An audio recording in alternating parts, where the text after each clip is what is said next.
प्रथमे शेख हसीना आउ एबे मोहम्मद यूनुस। प्रथमे देश छाड़ी भारतर शरण नहीं हसीना आउ एबे ठीक सेहीपरि बांग्लादेश हटिबे अंतरीण सरकार मुख्य मोहम्मद यूनुस। देश में खूब शीघ्र आरंभ होब दंगा। राजरास्ता को ओह्लाइबे आवामी लीगर नेता। अंतरीण सरकार को हटाइबाकू चली नुआ योजना। तेबे बांग्लादेश हिंसा एबे नुआ मोड़ नहीं। बांग्लादेश रे आवामी लीग सरकार गठन करथिला। तेबे प्रथमे आवामी लीगर लीडर शेख हसीना विरोध में विक्षोभ देखा देबारु से प्रधानमंत्री पदरू इस्तीफा देते। देश छाड़ी भारत आसिथिले। परे देश में गठन होइतिला अंतरीण सरकार।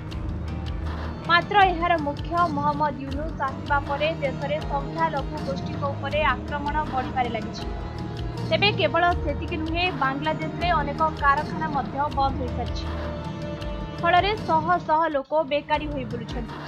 या छड़ा देश में टिकस आदाय करा जाउछि। आवामी लीगर अनेक नेतांको उपरे मिथ्या केस लगाइछन्ति यूनुस सरकार। तेबे प्रथमे आवामी लीग विरोध में देश में आंदोलन चलुवा समय समस्त नेता चुप रहिथिले।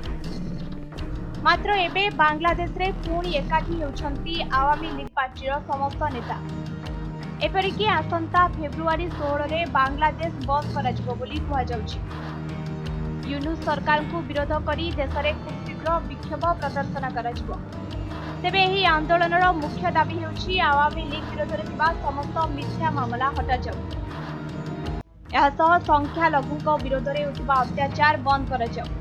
तेबे एथिरे अंशग्रहण करबाकू थिबा लोकक संख्या देखिले जणा पड़ुछि पुणी बांग्लादेश अशांत हेबो।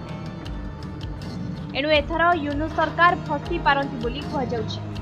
अन्यपटे यूनुस जेभली भारत सह संपर्क छिन्न करिसेंति ओ पाकिस्तान सह बंधुता रखिसेंति एणु से देश छाड़िले पाकिस्तान शरण नेबे बोली कुहा जाउछि। तेबे देखा जाऊ एहा आगकू केउ मोड़ नेउछि। ब्यूरो रिपोर्ट समय लाइव।